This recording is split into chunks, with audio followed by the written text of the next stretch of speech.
Nkwacho festival lunaku lwankya fena tujje tusinkane wano ebyuma tumaze okubiteekawo security owa musanze yakavaawo ebaddewo awo naye ewedde buli kimu kiri bulungi abayimbi beeteeseteese bulungi lwekyo tugamba abantu bonna gye bali mujje Nkwacho festival yankya tunyumirwe tusanyuke tuyingire n'omwaka Ngokedde oli wakusula wano Mr. Mayinja kubanga nkya omuntu alina okutandika ku makya nga eyazze okuyingira tutomuga nti tetunnateekateeka fe tugenda kusula wano sawundi etekebweko sawundi bweggwa tugenda ate ku lighting buli kimu kibe bulungi ku makya mulabi ajje nga buli kimu kiri bulungi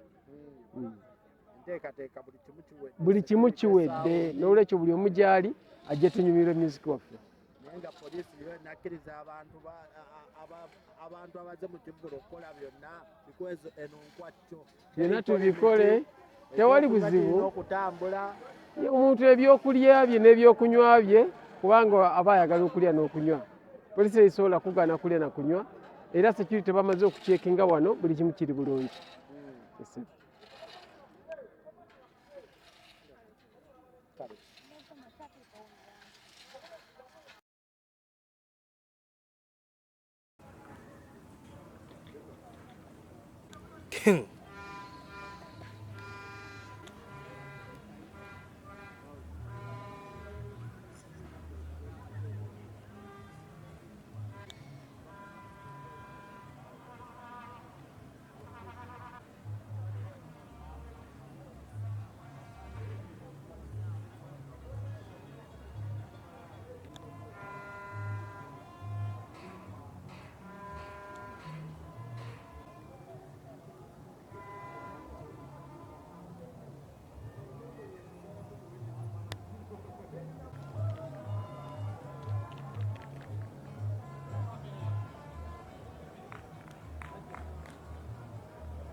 bino Lanjut buju. Dia belum je. Ada naik.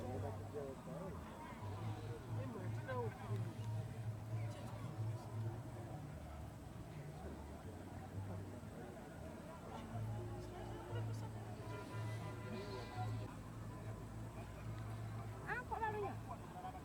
Barunya. Chocolate reno. Emma.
Balinywa. Wetangao.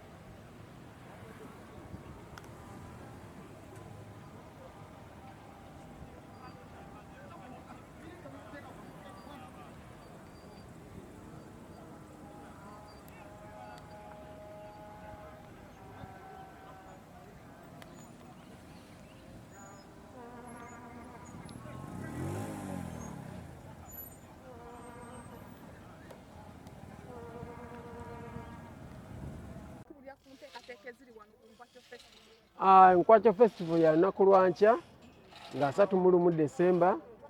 Entekateka zitambula bulungi, stage eri mu kuzimbibwa, security nnungi era musanze aba security bakafuluma bamaze okucekinga ekifo. Abayimbi betesetese bulungi, lwekyo ngamba abalabi nti mwenna tukeere tusobole ate okuvaawo nga buyise. Tuyingire wano omwaka tusanyuke tujaguzize wamu ya okumalako omwaka n'okuyingira omupya. Mayinja amaanyi agajja wageegatta ku alien skin n'oga batukolagane wamu ng'abayinja basinga bamwesamba olw'embeera ze n'empisa ze. Sijjaga nti mbeera ki muyimbi era ndowooza tutambulire wamu. Osuubirayo kolabo yonna gy'ogenda okukola n'alien skin oba olwedde yafulumye? Bw'eneeba bweri esobola okujja naye mu kiseera kino tukyali ku 31 kulaba nti shene eba nnungi era tujja biraba nga Ziwedde. Abantu abasinga bakulisayizinze nnyo because wadisayidinze n'Enkwacho Festival ne bagamba naawe kennyini ennaku zino kati olya mu Nkwacho. Si kulyamu ku Nkwacho, tuleme kudda ku linnya lya Kivvulu kugufuula nnyo mulamwa. Leero aleese Nkwacho, mulala ayinza okuleeta ekirala, so tuleme kudda ku kyamulamwa naye kye tukyaliko ekivvulu ky'omwana kibeewo kiggwe bulungi ate tulabe nti tuzzaako ekirala. Tuleme kutisayizinga muntu lwa mbeera ze, ono ali bw'atyo tumukakkanye wansi tumuyambeko then waawabye tumuwabule. Ennyimba z'empulira n'esimanyi zaafulumye guno oba zaafuluma dda naye kati alien skin yanyimbira emitimbe kino kye bayita okuddugaza emmeeza byali bya mwaka guno pate ndeka nkube pate kati namwagala for that. Namwagala for that. Bizibu ki by'osinza osisinkana gwe ng'omuyimbi mu mwaka guno naddala 2023? Saagala nnyo okufokasinga ku bizibu, they are part of life. Kasita mpita mu mbeera nga ndi mulamu ng'ekyo nkitanzira ku kirala, so saagala birowoozaako ebyo. Twategeddeko ng'olina ekivvulu ku Serena. Enteekateeka ezo ziyimiridde zitya? Ye ekivvulu ekyo kyaddi? Ekivvulu ekyo kigenda kubeerawo nga 8 Ogwokusatu ejja kuba Women's Day. Tujja kuba ku Hotel Serena, Kampala Serena. So nsaba abantu ate bajje mu bungi. Abantu abasinga balabye ng'ekivvulu kigenda beerawo nga 8 omwezi gugenda bagwakusatu ye March. Olunaku olwo lwennyini kigambibwa mbu ne Ruth lwe yalangiye ekivvulu kyayo ku Serena. Ku lunaku lwennyini abantu abasinga ne baba confused. Kiki kyekigenda maaso? Sorry, mbadde sinnakimanyi ngeri gye kiri kya mwaka gujja. Ndowooza bwe tunaava mu bino tujja kitunulamu ate ekyo tulabe.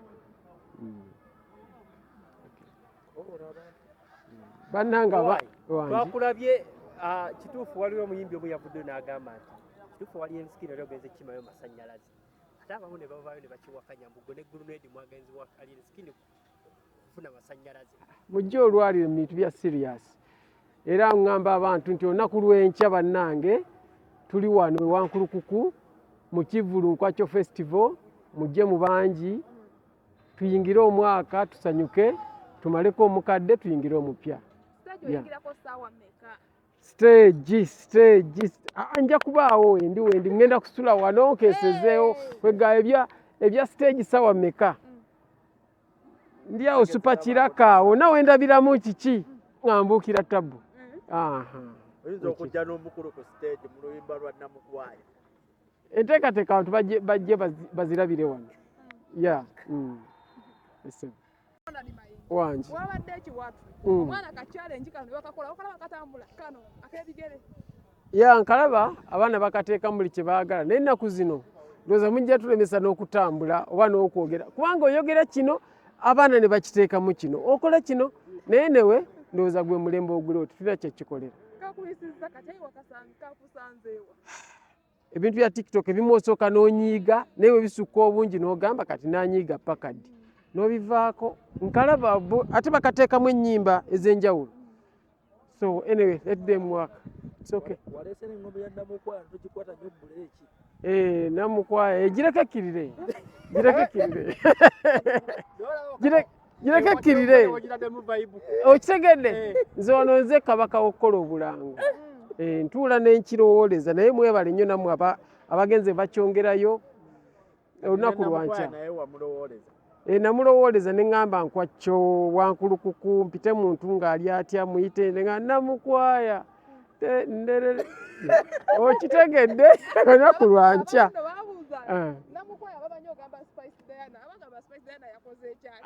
Kabebi nedda Namukwaya bafaanaganyiza linnya.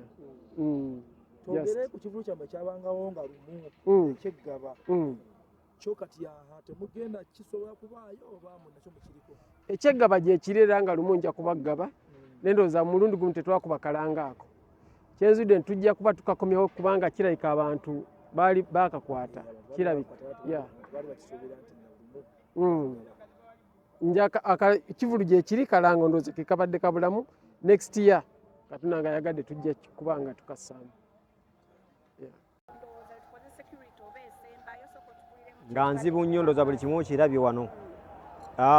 Okutwaliza awamu buli kimu tukimaliriza, security yeeyongeddemu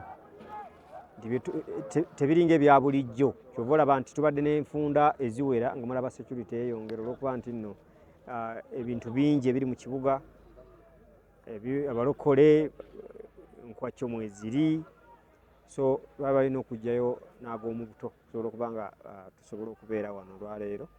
Ne buli kimu tukimaliriza n'abakulu nga bwe mubalabye, era enteekateeka ziwedde, stage mugiraba n'ebirala byonna tulinze bulinzi bantu lunaku lwankya kujja kulaba ndongo. Abantu basuubire ku Nkwacho kubanga buli omu kyalinze okuwulira nti Nkwacho egenda bbaawo mu kifo. Kati bw'obeera n'endongo nga ya Nkwacho oba ozze kulaba ki era Nkwacho Akakoola banaakalya kubanga bo kiba. Poliisi eno talina ngeri gyekukaluubiririzaamu ku bintu ku misoso gyonna. Normally nga bwe tuzze tukola bulijjo. Olumu poliisi batekaluubirize beekuteekerawo measurements nga bwe zirina okuba mu mateeka. Kakati sirowooza nti waliwo baba n'olutalo olw'enkalakkalira nti baagala kukulemesa. Naye olw'ebyo baba basuubira nti nno bisuubira okuvamu obuzibu ne bateekawo measurements ezo. So ze tubadde tugezaako okulwanagana nazo tulabe ntuzituukiriza. Era awo nyingi twalabye nga balinga abali mu ngeri ey'okubanga oba bakaayana oba bakola ki. Kukaayana kubadde mu bintu bingi, batusaba ebintu bingi nnyo. Olwaleero poliisi yeetaaga barriers 7. Barrier 7 zitegeeza milioni 7. Kubanga buli bali yemu ya mutwalo gumu ng'ate osanze we ziri. Kati saa zino buli omu yazitutte. Kitegeeza wozisanga zizokwa ziri mu 3 oba 2. Naye okusinza ku kye bapimye kye baagala okusiba amakubo ne gye bagenda okusibira. Beetaaga barriers 7. Kati nga tukalabagana zo tuzijjewa. Zaali badde 7 ng'olina w'ozijja n'ezo ziririddawa. Nga nakyo kikyali kizibu okulaba nti tukola ki. Naye tugezaa okulaba nti nno tubannyonnyola wonna wali okulaba nti tusobola okutereeza. Tujja kuba emiti afazaali abasoboka. Tubadde tubabule bagera tuka at the end bagabe oba bunaye kivulu mane n'emiye. Awo tugezaa okulwanagana nakulaba nga tutuukawo. Abantu bagala kino ekivulu kibenga kitegekebwa nga bwe kivaawo kyokola omwami oyo yakubuza ekifo naye takitambuludde bulungi. At the end ne bakibeera nga tekiriiyo. Olwaleero luno buli kimu kiwedde era ndowooza kuba kati luli kibadde kirangibwa nga tekibeerayo nga nene embeera tetuukibwako. Naye tuba tutuuse mu mbeera eno ng'olunaku lwankya nga stage gyeri ne security ezze kitegeeza nti buli kimu kiwedde. Abaana abato babadde musuubiza oteekawo saakasi n'ebigenderako bakyaze kuba tetwabawo saakasi bagenda kujja oba mwaba kitubaddeko ne security ky'abaana batugambye abaana be baagala mu sheeno be baana okuva ku myaka 15. Kati kizibu kya kusanga mwana wa myaka 15 ng'ali mu bouncing castle. Kyova laba tebiriiwo. Kitegeeza abaana abato bataweza myaka 15 tebakkiriza. Tebasala wano. Kyekigambo ekituufu. Bannayuganda mwenna kyemubadde mulindira ebbanga kyankya. Mbasaba tutaddemu obudde bungi twetegese bulungi nga bulijjo bwe tukola mujje mulabe munyumirwe. Mayinja alinnya ku stage sawa nga abategese. Gawucho stage yiye essaawa yonna anti bamuyita Ronaldinho Gawucho. Essaawa yonna ku stage agenda kubeera kwali era akyamule bulungi nnyo abantu. Tulina abayimbi 43 43 abakonfamiza okujja okuyimbira Alien Skin. Kakati gwawo kiri gy'oli okulowooza yaani buli alinnya gw'ojja okubala kubanga olabe nti poliisi badde twesibako okugiwa lisiti. Lisiti eyo y'abantu 43 abakonfamiza okubeera ku stage eno. Essaawa 6 tujja kuba tumirirwa nga tugitadde olw'okuba ntufunyemu tulina meeting ku makya eya security endala eddamu okutunuulira measurements ze bataddewo nga tuzimaliriza. So saa 6 miriro gyogenda kuba miggule tuyingire tutandike okukwacya. Waliwo ekintu abamu kye bayogerako ekya fireworks zinaakubibwa ba gavumenti yazigala. Nkutidde tugenda zibalula wano wali waggulu ku kibaati wezigenda okunyookera. Abalokole bakubazaawe naffe tukubaza ffe. Yep.